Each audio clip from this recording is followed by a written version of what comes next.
നിരത്തിലെ നരഹത്യ ഒഴിവാക്കാൻ പരിശോധനകൾ കർശനമാക്കേണ്ടേ? അതാണ് ചോദ്യം. അലി അക്ബർ ഷാ നമുക്കൊപ്പം എത്തുന്നു. അലി അക്ബർ ഷാ, ഇന്നു മുതൽ പരിശോധനകളുണ്ട്. എന്നാൽ ഇന്നലെ വരെ പരിശോധനയില്ലാതെ 175 കിലോമീറ്റർ ദൂരം ഇവർ സഞ്ചരിച്ചതുപോലെ മദ്യപിച്ച് അടിച്ചടിച്ച് വരാനുള്ള, രണ്ടുപേരും മാറി മാറി ഓടിച്ചു വരാനുള്ള അപകട സാധ്യതയുള്ള എത്ര വാഹനങ്ങൾ കടന്നു പോയിട്ടുണ്ടാകും ഇതുവഴിയൊക്കെ?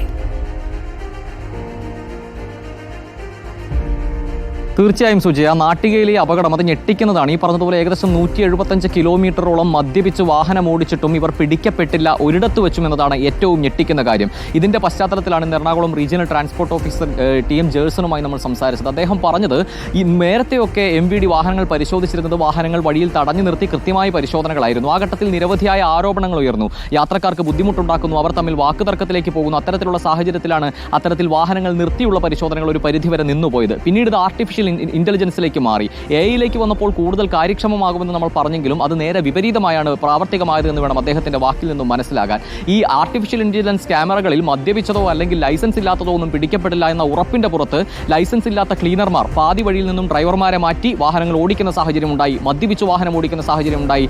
ഇത്തരത്തിൽ ഈ ലീഗൽ അല്ലാത്ത നിലയിലേക്ക് ഡ്രൈവിംഗ് നടത്തുന്ന സാഹചര്യം കൂടുകയാണ് സത്യത്തിൽ ആർട്ടിഫിഷ്യൽ ഇന്റലിജൻസ് ക്യാമറകൾ വന്നതോടുകൂടി ഉണ്ടായത് എന്നും അദ്ദേഹം പറയുന്നു. ഈ വാഹനങ്ങൾ നിർത്തിയുള്ള പരിശോധനകൾ ഇപ്പോൾ ആകെ നടക്കുന്നത് സ്പെഷ്യൽ ഡ്രൈവുകളുടെ ഭാഗമായി അല്ലെങ്കിൽ ക്രിസ്മസോ ന്യൂ ഇയറോ പോലെയുള്ള ആഘോഷങ്ങൾ വരുമ്പോൾ അത്തരത്തിലുള്ള പരിശോധനകളിൽ മാത്രമാണ് വാഹനങ്ങൾ വഴിയിൽ നിർത്തി പരിശോധിക്കുന്ന സാഹചര്യം ഇപ്പോഴുള്ളത്.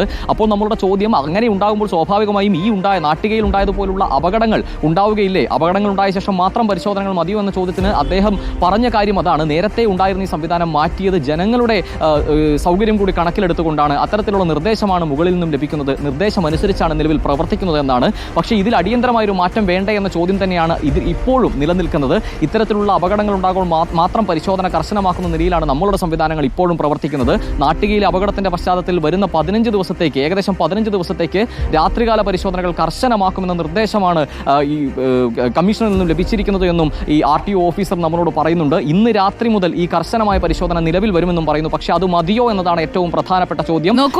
ഇപ്പോൾ അലി ഇക്കാര്യം പറഞ്ഞുകൊണ്ടിരിക്കുമ്പോൾ പരിശോധനയ്ക്ക് മടി എന്തിന് എന്ന് നമ്മൾ ചോദിച്ചുകൊണ്ടിരിക്കുമ്പോൾ നമ്മുടെ പ്രേക്ഷകരിൽ ചിലർ ഈ വിഷയത്തിൽ പ്രതികരിക്കുന്നുണ്ട്. തോമസ് മാത്യു പറയുന്നു, മാഹി വഴി വരുന്ന വണ്ടികൾക്ക് പ്രത്യേക ചെക്കിംഗ് ആവശ്യമാണ് എന്ന്. ഇതിപ്പോൾ മാഹിയിൽ വന്ന് മദ്യപിച്ച് അല്ലെങ്കിൽ മദ്യം വാങ്ങി ആ മദ്യം കുടിച്ചു വരികയാണ്. 3 ജില്ല പിന്നിട്ട് തൃശ്ശൂരിലെത്തുമ്പോഴാണ് ഈ അപകടം ഉണ്ടാകുന്നത്. ഈ ലഹരി യാത്രയ്ക്കൊരു അറുതി വേണ്ടേ? അതിനെങ്ങനെയാണെന്ന് തടയിടാൻ കഴിയുക? ആ രീതിയിലുള്ള ഏതെങ്കിലും ഡ്രൈവുകൾ അങ്ങനെ ഓർഗനൈസ് ചെയ്യുന്നുണ്ടോ അലി? അതോ വെറുതെ ഈ ഒരു അപകടം ഉണ്ടായപ്പോൾ ഒരു കെട്ടുകാഴ്ച പോലെ 1-2 പരിശോധന നടത്തിയതങ്ങ് അവസാനിപ്പിക്കുകയാണോ? സ്ഥിരം സംവിധാനം വേണ്ടേ അലി? തീർച്ചയായും സുജിയ, അദ്ദേഹത്തോട് നമ്മൾ ആവർത്തിച്ച് ചോദിച്ച ചോദ്യവും അതുതന്നെയാണ്. നിലവിലെ അപകടത്തിന്റെ പശ്ചാത്തലത്തിൽ വരുന്ന 15 ദിവസത്തേക്ക് ഇന്ന് രാത്രി മുതൽ കർശനമായ പരിശോധന ഉണ്ടാകുമെന്ന് പറയുമ്പോൾ ആ 15 ദിവസത്തിന് ശേഷം വീണ്ടും പഴയ സ്ഥിതിയിലേക്ക് പോകില്ല എന്നതാണ് ചോദ്യം. അദ്ദേഹം പറഞ്ഞതും അതുതന്നെയാണ്. ഈ വഴി മാഹി വഴി വരുന്ന ആളുകൾ അവിടെ നിന്നും മദ്യം വാങ്ങി മദ്യപിച്ച് പിന്നീട് ഓരോ ജില്ലകൾ കവർ ചെയ്താണ് ഇവർ പോകുന്നത്. ഈ പല ജില്ലകൾ കവർ ചെയ്തു പോകുമ്പോൾ സ്വാഭാവികമായും വാഹനം നിർത്തിയുള്ള പരിശോധന മാത്രമേ പ്രായോഗികമാവുകയുള്ളൂ എന്നും അദ്ദേഹം പറയുന്നുണ്ട്. പക്ഷേ നിലവിലെ നമ്മുടെ സംവിധാനത്തിന്റെ പ്രവർത്തന രീതി അനുസരിച്ച് അത് സാധ്യമാകില്ല. എല്ലാ ഇടങ്ങളിലും എല്ലാ വാഹനങ്ങളും നിർത്തി പരിശോധിച്ചു പോകാനുള്ള സംവിധാനം അല്ലെങ്കിൽ അത്തരത്തിലൊരു തീരുമാനം നിലവിലില്ല. പക്ഷെ അത്തരത്തിലൊരു തീരുമാനത്തിലേക്ക് പോയില്ല എങ്കിൽ വീണ്ടും നാട്ടികകൾ ആവർത്തിക്കപ്പെടില്ലേ എന്നതാണ് നമ്മളുടെ പ്രധാന ചോദ്യം. സുജയ പറഞ്ഞതുപോലെ 175 കിലോമീറ്റർ മദ്യപിച്ച് വാഹനം ഓടിച്ചിട്ടും ഒരിടത്ത് വെച്ച് പോലും ചെക്കിങ്ങിൽ അവർ പിടിക്കപ്പെട്ടില്ല എന്നുള്ളത് ഏറെ ഞെട്ടിക്കുന്ന കാര്യമാണ്. അതുപോലെ ലൈസൻസ് ഇല്ലാതെ വാഹനം ഓടിക്കുന്ന രീതിയും പ്രവണതയും കൂടി വന്നിരിക്കുന്നുവെന്നും അദ്ദേഹം പറയുന്നു. ലൈസൻസ് ഇല്ലാത്തത് സ്വാഭാവികമായും ക്യാമറയിൽ പിടിക്കപ്പെടില്ല.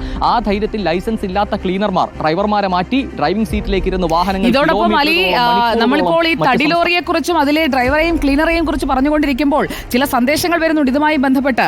രജികുമാർ ചോദിക്കുന്നു, നാടെമ്പാടും ബാറുകൾ തുറന്നിട്ട് കുടിയന്മാരെ പരിശോധിച്ചാൽ എങ്ങനെ ശരിയാകും? ബാറുകാർക്ക് ജീവിക്കേണ്ടേ? അബ്ദുൾ നാസർ ചോദിക്കുന്നു, ഫൈൻ ലക്ഷങ്ങളാക്കുക, കൊടുക്കാൻ പറ്റാത്തത്ര തുകയാകുമ്പോൾ നിയമത്തെ ഭയപ്പെടും. സുൽത്താൻ പറയുന്നു, ലഹരി ഉപയോഗിച്ചുള്ള ഡ്രൈവിംഗിനെതിരെ നടപടി ശക്തമാക്കുമെന്ന് പറഞ്ഞാൽ 2 അടിച്ച് ബൈക്കിൽ പോകുന്ന കുറെ പേർ പിടിയിലാകും, അത്രമാത്രം. ഇതൊക്കെയാണ് പല രീതിയിൽ. ഇന്ന് രാത്രി പോലീസിന് പണിയൊന്നുമില്ലേ എന്ന് ചോദിക്കുന്നു. ചുമ്മാ ഒരു കാട്ടിക്കൂട്ടൽ, സ്ഥിരം അപകടങ്ങൾ ഉണ്ടാകുമ്പോൾ കാണിക്കുന്ന സ്ഥിരം ഡ്രാമ എന്ന് വിഷ്ണു പറയുന്നു. ജനത്തിന് ഇതെല്ലാം മനസ്സിലാകുന്നുണ്ട് അല്ലേ അലി?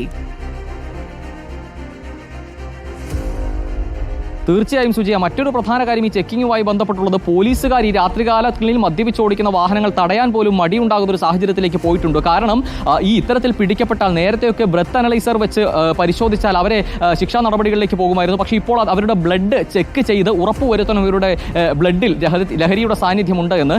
ഇത്തരത്തിൽ ബ്ലഡ് പരിശോധിക്കണമെങ്കിൽ ഈ പരിശോധിക്കേണ്ട ആളുടെ സമ്മതപത്രം ലഭിക്കേണ്ടതുണ്ട്, ഒപ്പ് ലഭിക്കേണ്ടതുണ്ട്. പോലീസുകാർ കൈനീട്ടി ഇത്തരത്തിൽ മദ്യപിച്ച് വരുന്ന ആളുകളെ പിടിക്കുന്നു, ആശുപത്രിയിൽ കൊണ്ടുപോകുന്നു. പക്ഷേ സമ്മതപത്രത്തിൽ ഇവർ ഒപ്പിട്ട് നൽകാത്ത സാഹചര്യം ഉണ്ടാകുമ്പോൾ കുടുങ്ങുന്നത് പോലീസുകാരാണ്. അതുകൊണ്ട് നമ്മളുടെ സംവിധാനങ്ങൾ ഇനിയും കുറച്ചുകൂടി ജാഗ്രത പാലിക്കേണ്ടതുണ്ട്. ഓരോ അപകടങ്ങൾ ഉണ്ടാകുമ്പോൾ ഉണ്ടാകുന്ന ഈ ജാഗ്രതയ്ക്ക് അപ്പുറത്തേക്ക് നിരന്തരമായ ഒരു ജാഗ്രത ഈ വിഷയത്തിൽ ഉണ്ടായില്ലെങ്കിൽ വീണ്ടും പൊലിയുന്നത് മനുഷ്യജീവനുകളാണ്.